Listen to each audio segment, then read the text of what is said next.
बात कर दी कि भाई मैसेजिंग कैसे जा रहा है, क्या जा रहा है, इग्नोर करना है पाकिस्तान को।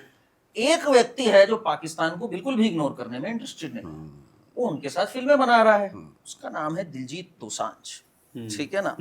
और अब उनकी फिल्म जो है वो रिलीज हो रही है बाहर, इंडिया में नहीं हो इंडिया में रही नहीं है। कर रहे हैं। और हिम्मत देखिए जरा, जो प्रोड्यूसर है, एक कोई सिद्धू है प्रोड्यूसर, वो कह रहे हैं अभी इंडिया में गुस्सा है, सही समय पे रिलीज करेंगे। ही हैज नॉट सेड, सही समय पे रिलीज कर देंगे, ये तो साले रोज ही उछलते हैं फिर शांत हो जाते हैं, एंटरटेनमेंट के दीवाने हैं। और दिलजीत ने कह दिया भाई art has no boundaries, we are artists.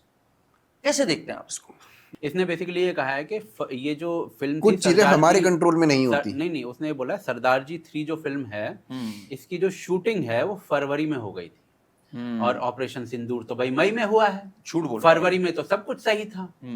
मैं ये पूछना चाहता हूँ भाई, कैसे सही था फरवरी में सब कुछ? एक सेकंड, मैं इसमें जरा एक झूठ ऐड कर दूं। अप्रैल 22 जिस दिन पहलगाम हुआ है, उस दिन he was shooting for this film and he has tweeted क्या, पुट ऑन इंस्टा कि आज इसका सरदार जी 3 का रैप हुआ है 22 तारीख को, 22 अप्रैल प्रिसाइसली द डेट। तो ये है पहली बात। तो और दूसरी बात, आपकी बात बिल्कुल सही है, आप प्लीज कैरी ऑन करिए। फरवरी में भी कौन सा ठीक था? हाँ, मैं यही कहना चाह रहा हूँ कि फरवरी में भाई क्या ठीक था? रियासी, आप, हाँ, रियासी अभी कुछ दिन पहले हुआ था, ठीक है। और उससे पहले भी आप लगा लीजिए, पुलवामा के बाद से दोनों देशों के बीच में कोई संबंध ठीक नहीं है।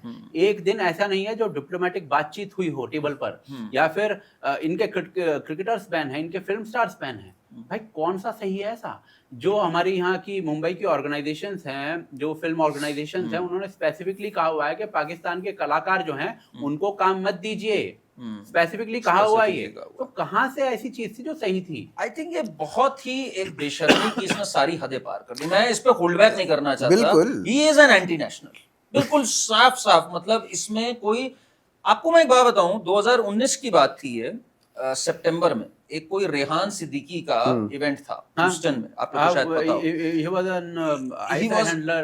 ISI हैंडलर था। और ये जो FWIC है, जो फेडरेशन ऑफ वेस्टर्न सिने, जो आप बता रहे हैं, एम्प्लॉइज एसोसिएशन जो है सिने एम्प्लॉइज, इसने तब भी कहा था कि ये एक ISI का हैंडलर है, आप यहाँ पे जा रहे हैं, आप मत जाइए। दिस मैन इज, मतलब ये हर जगह पे कभी भी मौका नहीं छोड़ता। मैं आपको एक क्लिपिंग दिखाता हूँ इसकी। पाकिस्तान से ऐसे बात करता है, आप में और हम में तो कोई फर्क ही नहीं है। तो क्या हमारा पाकिस्तान, हाँ जी, जोरदार तालियां भी नहीं, जूते खाने लायक देखो तालियां। हिंदुस्तान पाकिस्तान साडे लिए तो सारे एक ही है। सोचो जरा हिम्मत इस आदमी की। पंजाबियों ने दिल च सारे लिए प्यार है यार। पंजाबियों ने सबसे ज्यादा दर्द झेला है पार्टीशन मैं का। आपको इसका रीजन बेशरम आदमी है ये, बिल्कुल। मैं वही तो बोल रहा हूँ बात को। मैं आपको रीजन बताऊं इसका। There is a reason behind it. ये जो फिल्में करता है बेसिकली, ये ज्यादातर पंजाबी फिल्में हैं, उन्हीं में इसका इन्वेस्टमेंट है। सरदार जी 3 दिस फिल्म, ये भी पंजाबी है, खुद प्रोड्यूसर है, ठीक है, खुद वन ऑफ द प्रोड्यूसर है। और जो दूसरी जो कंपनी प्रोड्यूस कर रही है, that is white hills studios.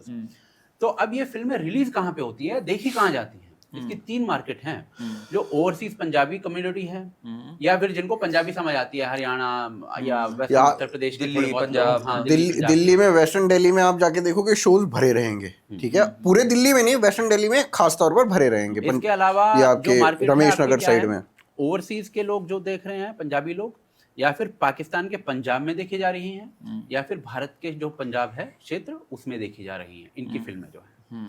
Main market वो है।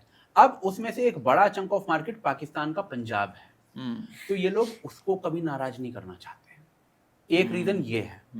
दूसरा रीजन ये है कि जो ये फिल्में प्रोड्यूस हो रही है ना, ज्यादातर, I don't know about white hill studios, but white hill studios जो थी वो वही वो ऑर्गेनाइजेशन है जिसने पंजाब 95 नाम की फिल्म बनाई थी कुछ समय पहले, जो कि एक ऐसे दिलजीत था उसमें भी। हाँ, दिलजीत था उसमें। और वो एक ऐसे बंदे की लाइफ पर बनी थी, मैं उसका नाम भूल रहा हूँ।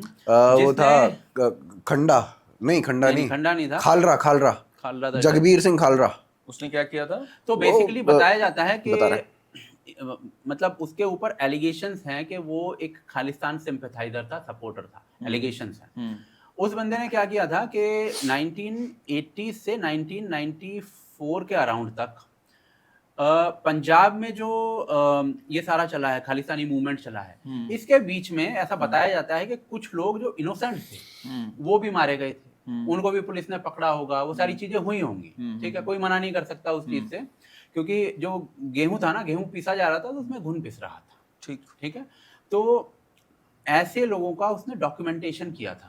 आई थिंक 2000 लोग थे, कितने थे, 2000 जितना मेरे को पता है, 2000 लोगों की करीब उसने पूरा लिस्ट बनाया था। 25,000 और नहीं पता नहीं है वो चलो, जो भी था, जगह जो भी 2000 था। एग्जैजरेटेड है सारा कुछ मामला, तो अब पता नहीं एक्चुअल नंबर क्या था। तो 2000 जितना मेरे को याद आ रहा है 2000 था। तो उसके बाद इस बंदे ने वो एक डॉक्यूमेंटेशन बनाते हुए आगे पेश किया था। आई थिंक गवर्नमेंट को दे रहा था या क्या दे रहा था, बट उसके ऊपर फिर आई थिंक कोई कार्रवाई की गई थी, जितना मुझे याद आ रहा है। इस बंदे की लाइफ पे फिल्म बनाई जा रही थी, और इसके इसके बारे में प्रचलित तो यही है कि he was a Khalistani sympathiser. तो उसके ऊपर जो film मतलब थी, जैसे वो बनाई जा अर्बन रही नक्सल्स होते हैं, हाँ, वो उनको एड प्रोवाइड करते हैं, उनको उनके केसेस लड़ते हैं, उनके सारी चीजें करते हैं।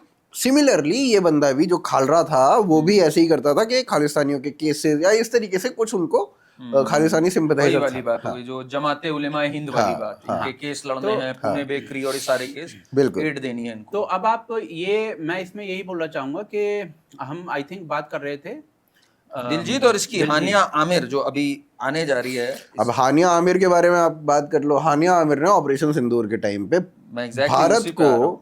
भारत को बोला कि they are cowards, They are cowards, yes. और ये कमबख्त इसके साथ फोटो शेयर कर रहा है, वीडियो शेयर कर रहा है, फिल्में लेके आ रहा है।